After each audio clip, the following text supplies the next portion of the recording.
Welcome to Tantrum House Studio D. I'm Kevin Delp. And I'm Melissa Delp. Today we're looking at Orbis.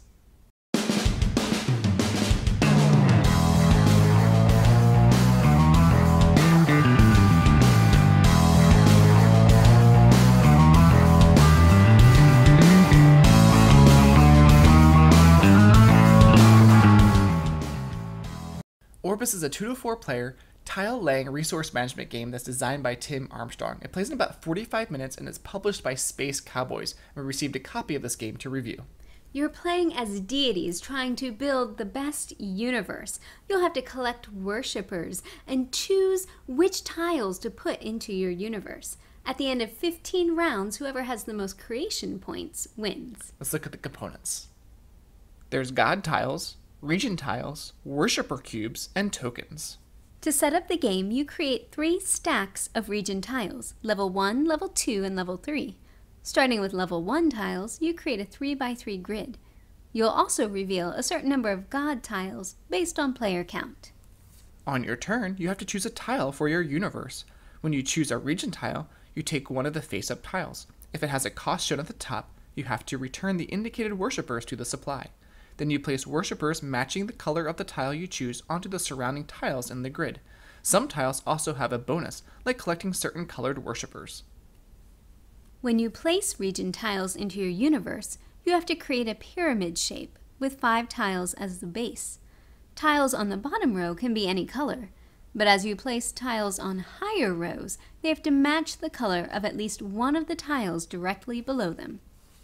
If you take a tile that you can't legally place or that you can't pay for, you still have to place it in your universe, but it has to go upside down. This wilderness tile is worth a negative point, but it acts as a wild, becoming all colors for placement and scoring purposes. So even though you get a small penalty, it could combo with other tiles to give you lots of points. Several types of tiles score points based on the colors of tiles around them. This forest scores at the end of the game if it's touching at least 3 tiles that are yellow or green. This irrigation tile scores if one of the tiles below it is red. If not, you place a cancellation token on the tile. To score a volcano tile, you have to be able to destroy the indicated worshippers from tiles in the grid. You have to do this when you take the tile. Temple tiles score at the end of the game. The highest point token is awarded to the player with the most temple icons. The next token to the player with the second most, and so on. On one of your turns, instead of taking a region tile, you can take a god tile. During the game, each player has to take one. No matter when you take it, it will go on the top of your pyramid. Most of the god tiles are worth points if you meet certain conditions. Deciding when to choose a god tile and which one to take can really affect your gameplay. Maybe there's a turn where you don't want to or can't take a tile, or you could go and get a god tile instead, and hopefully the board changes by the time it gets back to you. But if you take your god tile too early in the game, it's risky because you might not be able to meet the requirements, and you can't switch them out or take a second one.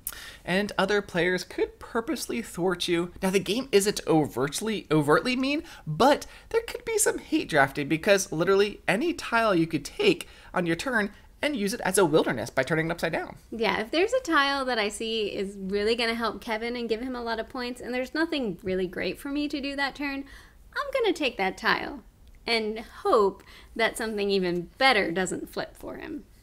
Now, I'm a fan of the art style for Orbis. Some may find it over the top or not realistic enough, but I appreciate the vibrant colors and detailed illustrations on the tiles. One critique would be, I'd like to see something other than wooden cubes, maybe meeples instead.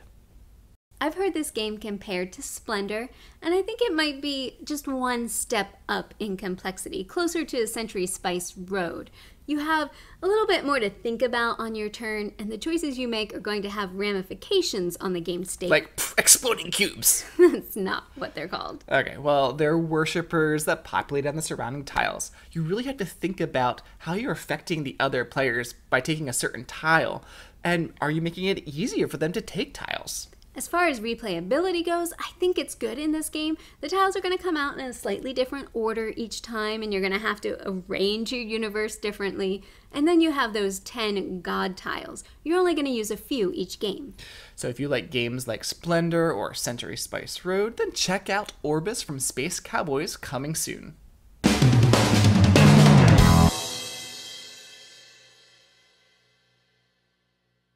Orbis is a 2 to 4 player tile laying resource management game that takes about 45 minutes. Orbis is a 2 to 4 player Orbis is a 2 to 4 player tile laying resource. Sorry, and we're sorry, we got this. I'm sorry.